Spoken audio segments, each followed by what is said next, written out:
पाराशर और आप देख रहे हैं डी लाइव न्यूज। स्वागत है आप सबका हमारे नए कार्यक्रम मंथन में। जी हाँ, मंथन सीरीज में हम बात करेंगे डूंगरपुर शहर के विकास की, शहर में बदलाव की, शहर की समस्याओं की, साथ ही आमजन में इस बदलाव के साथ क्या परिवर्तन आया है, शहरी जनता क्या सोचती है। हमारे रिपोर्टर्स आपको ग्राउंड रिपोर्ट तो बताएंगे ही, लेकिन डी लाइव स्टूडियो के माध्यम से हम विभिन्न समाजों के पदाधिकारियों से बात कर जानेंगे कि शहर के बारे में क्या सोच रखा है। इसी क्रम में आज मंथन कार्यक्रम में हमने बुलाया है सिंधी समाज के अध्यक्ष अशोक कालरा जी को और समाज के सदस्य रमेश चंद्र वरियानी को। बहुत बहुत स्वागत है सर आप दोनों का डी लाइव स्टूडियो में। धन्यवाद विवेक जी। सब मैं मेरी ओर से और पूरे समाज की ओर से आपके डी लाइव न्यूज चैनल को मेरी बहुत बहुत बधाई एवं साधुवाद देता हूँ। यह डूंगरपुर का पहला चैनल है, लाइव चैनल, जो आपने इसे प्रारंभ किया है। जी जी जी जी जी धन्यवाद सर, आपका बहुत बहुत धन्यवाद। आप लोगों से आज जैसा कि मैंने बताया कि हम लोगों ने आज स्टूडियो में आपको चर्चा करने बुलाया है शहर की बात जानने के लिए। लेकिन सबसे पहले तो सर हम ये बात करेंगे कि वैश्विक महामारी कोरोना ने पूरे विश्व को परेशान करके रखा है। सिंधी समाज के ज्यादातर लोग व्यापारी हैं, ऐसे में आम लोगों को किस तरह की समस्याओं का सामना करना पड़ा, समाज के लोगों को और व्यापारी वर्ग को? इसमें कोई दो राय नहीं कि आम जनता और व्यापारिक वर्ग दोनों ही अपने लेवल पे बहुत परेशान हुए, क्योंकि लॉकडाउन की सूचना 22 मार्च को रात्रि को घोषित करी थी आदरणीय प्रधानमंत्री जी ने। तब किसी ने कल्पना भी नहीं की थी।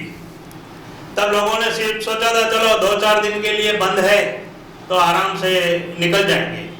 लेकिन 21 दिन का पहला लॉकडाउन, जिसमें प्राइमरी लेवल पे लोगों ने कोई व्यवस्था, तैयारी, अनाज, राशन पानी की, घर में पैसा रखने की नहीं रखी थी जी, तो उस दरमियान पहले लॉकडाउन में लोगों को समस्याएं काफ़ी आई थी और व्यापारी वर्गों ने भी होली निपटी ही थी। 8-10 दिन हुए थे जी, शादियों का सीजन चालू होने वाला था। व्यापारी वर्ग ने भी अपनी ओर से पूरी खरीदारी करके रखी थी शादियों के सीजन वगैरह की। लेकिन अचानक जो ये परिस्थितियां बनी भारत और पूरे विश्व के लिए, वो बहुत ही दुखदायी रही। तो व्यापारी वर्ग इसमें और आम जनता निश्चित रूप से बहुत परेशान रही। सर तो इसके आगे मैं आपसे जानना चाहूँगा सर कि चैम्बर ऑफ कॉमर्स ने जो वैश्विक बीमारी थी कोरोना, तो इसमें चैम्बर ऑफ कॉमर्स ने व्यापारियों की क्या मदद की? क्या लगता है आपको, आपको कोई मदद हुई, मिली कोई ऐसा? चैम्बर ऑफ कॉमर्स ने बहुत मदद की है और कमजोर व्यापारी को बिना ब्याज के लोन दिया है और जरूरतमंद को मतलब पैसा पहुंचाया है। काफ़ी अच्छा चैम्बर ने साथ दिया है। राशन सामग्री और राशन सामग्री सब दिया है चैम्बर ऑफ कॉमर्स ने। अच्छा, राशन सामग्री भी काफ़ी पैकेट बना के जरूरतमंद परिवारों को बांटे गए। अच्छा अच्छा। तो सर समाज की बात करें तो कोरोना काल में आप सिंधी समाज का प्रतिनिधित्व करते हैं, तो आपके समाज ने किस तरह से आम लोगों की हेल्प की? सर 2 दिन तो हम भी घर पे बैठे हुए ही थे जी, कि लॉकडाउन है, निकलना नहीं है, उसके नियम की पालना करते हुए। तो फिर हमें एक फ़ोन आया था किसी हमारे मिलने वाले का ही जी, कि भाई कुछ नर्सिंग स्टाफ बाहर से जो आई हुई है जी, अभी यहाँ पे होटलें वगैरह बंद है, उनके भोजन वगैरह की व्यवस्था एवरेज 50 पैकेट डेली अगर सिंधी समाज की ओर से हो जाता है तो बहुत ही अच्छा रहेगा।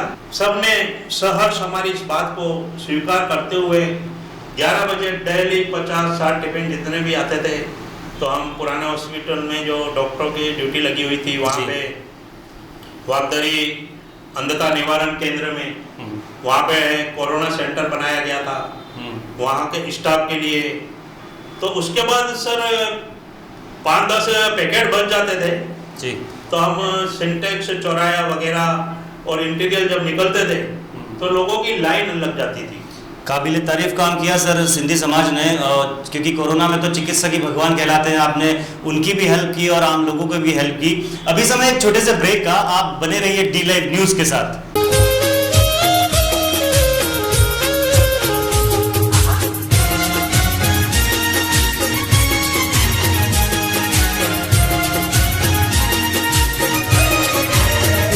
स्वागत है आपका डी लाइव न्यूज में। आप देख रहे हैं हमारा खास कार्यक्रम मंथन।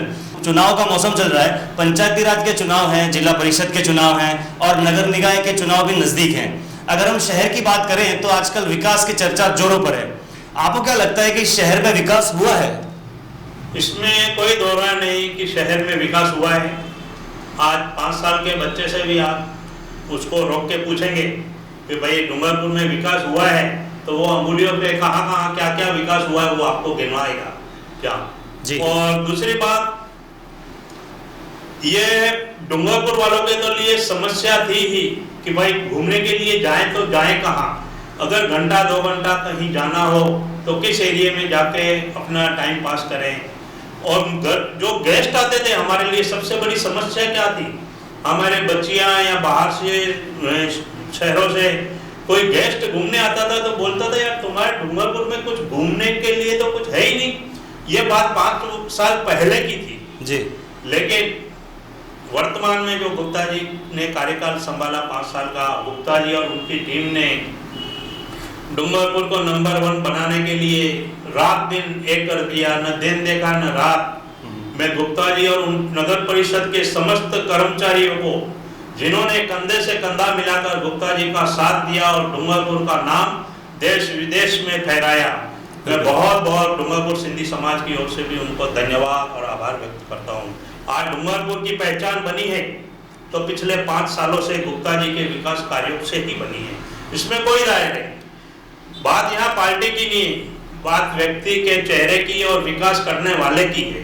तो आज बच्चे से भी पूछोगे तो आप वही बोलेगा कि भाई किसके कार्यकाल में ये सारे काम हुए, तो वो बोलेगा भाई गुप्ता जी के कार्यकाल में ही हुए हैं। इसे अपने को स्वीकार करना ही पड़ेगा। रमेश जी, आपने काफ़ी टाइम गुजारा डूंगरपुर में भी और आपने दुनिया देखी है, तो मुझे ये बताइए कि 5 साल पहले या 10 साल पहले या 15 साल पहले या 20 साल पहले आपको कहीं घूमने जाना होता फैमिली को, तो ऐसे कौन से स्थान थे जहां आप सब परिवार जा सकते थे या देखने की कोई जगह थी ऐसी कोई आपको याद आता हो? इसके पहले तो कहीं जाते नहीं थे, छोटे छोटे पार्क थे और अभी सब बड़े बड़े पार्क हो गए हैं। फतेहगढ़ी का भी निर्माण अच्छी तरह से हुआ है जी। और बर्ड सेंचुरी, रिंग रोड और ये नक्षत्र बाग, ये काफ़ी मतलब अच्छे देखने लायक हैं। बादल महल वगैरह, और अभी कहीं से भी बाहर से भी जो रिश्तेदार आते हैं वगैरह आते हैं, बाहर से लोग आते हैं, बहुत तारीफ करते हैं कि भाई ऐसी जगह कहीं नहीं देखी हमने और बहुत ही अच्छा है। अभी डूंगरपुर देखने लायक है और बहुत अच्छा है। आप तो आपके आसपास भी पार्क होंगे, तो आपने क्या महसूस किया है, ये पार्क बना के छोड़ दिए गए हैं या इनकी रखरखाव भी होता है? इनका रखरखाव भी होता है अच्छी तरह से। अच्छा। एक पार्क मेंटेन है सर, किसी भी पार्क में जाइए आप, कोई कमी नहीं। रात को लाइटिंग, साफ सफाई, एक्सरसाइज के सारे साधन, यानी बच्चे से लेकर बूढ़े तक सब खुश हैं, इसमें कोई दो राय नहीं। चलिए, आपने बहुत विकास की बात कही सर। अब मैं एक क्वेश्चन करना चाहूँगा इसी को लेकर के। विकास का श्रेय तो सभी लेना चाहते हैं। भारतीय जनता पार्टी से अगर पूछिए विकास किसने कराया शहर का, तो उनका मत यही है कि 30 साल से यहाँ पर भारतीय जनता पार्टी का बोर्ड है। विकास एक दिन में नहीं होता, ये इसकी धीरे धीरे प्रक्रिया है पूरी। और अगर 30 साल से भारतीय जनता पार्टी है तो विकास उन्होंने कराया। अगर कांग्रेस से पूछा जाए कि विकास किसने कराया, तो कांग्रेस का मत बिल्कुल सीधा रहता है कि जब वो केंद्र में थे तब भी उन्होंने डूंगरपुर नगर पालिका थी उसका सपोर्ट किया, उसको धन दिया, जब भी मदद होती थी वो करते थे। और आज जब वो राज्य में उनकी सरकार है तब भी वो बोर्ड को सपोर्ट करते हैं। तो डायरेक्ट इनडायरेक्ट में कहीं ना कहीं श्रेय कांग्रेस भी लेना चाहती है।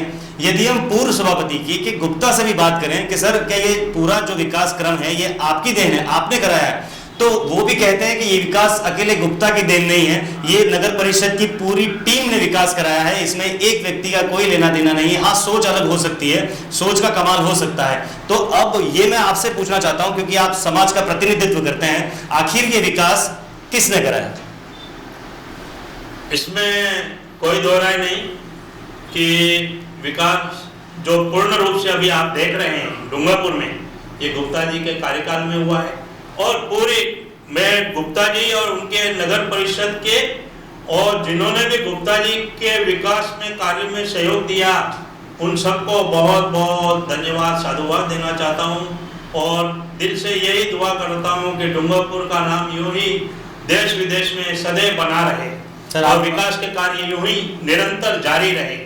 बात कांग्रेस या बीजेपी से नहीं है, जो भी सीट पर बैठे इस चेयरमैन की सीट पे बैठे, उसके दिमाग में एक ही लक्ष्य होना चाहिए कि डूंगरपुर का जो विकास हुआ है उसको और आगे ले जाना है और जितना मेंटेन करना है उसको अपने हिसाब से करना ही है। सर आपको भी यही लगता है? हाँ, मेरे को भी यही लगता है। बस अब विकास मतलब होता रहे और दिन रात मतलब ये डूंगरपुर और तरक्की करे।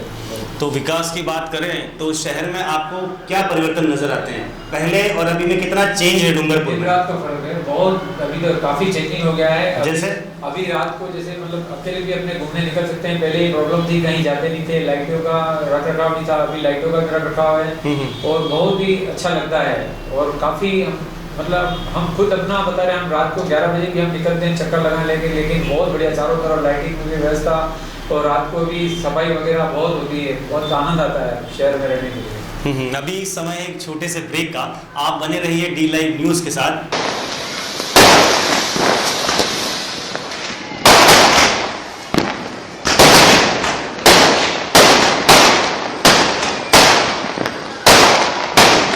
सबका एक बार फिर स्वागत है हमारे कार्यक्रम मंथन में। हम बात कर रहे हैं आज सिंधी समाज के पदाधिकारियों से।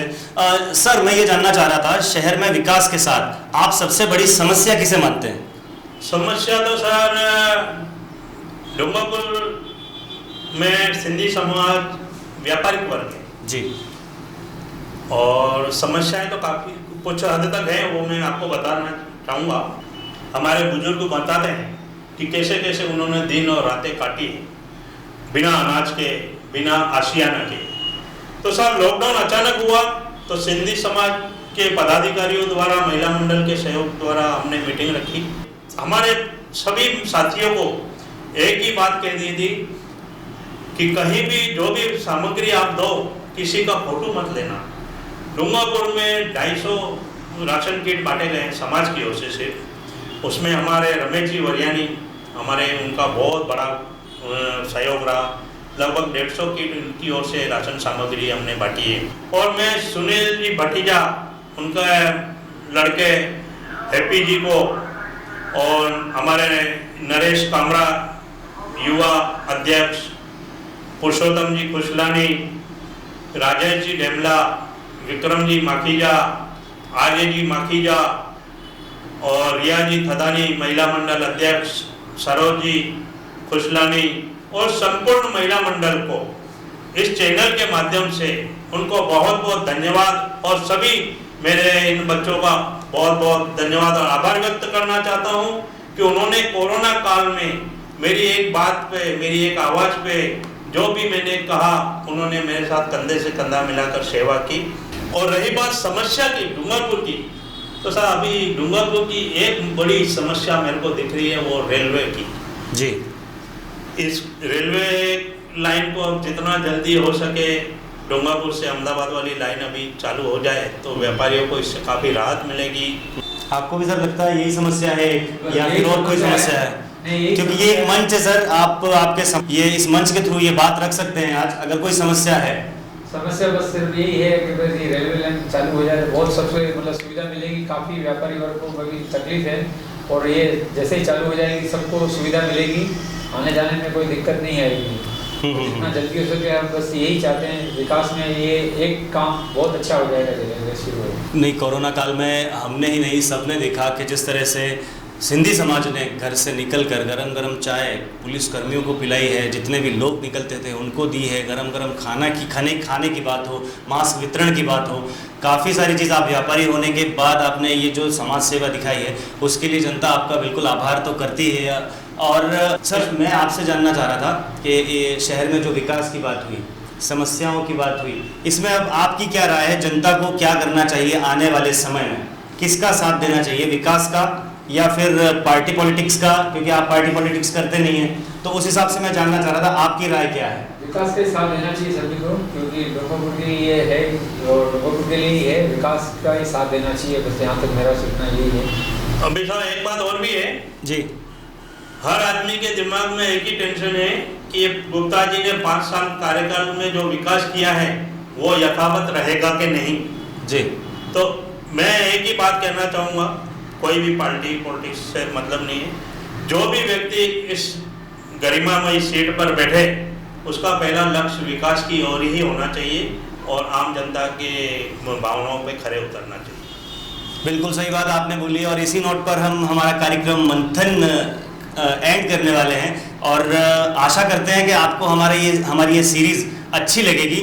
आप बने रहिए, देखते रहिए डी लाइव न्यूज़ के साथ। सर आप लोग यहाँ पे आए, आप लोगों का बहुत बहुत आभार, धन्यवाद, नमस्कार।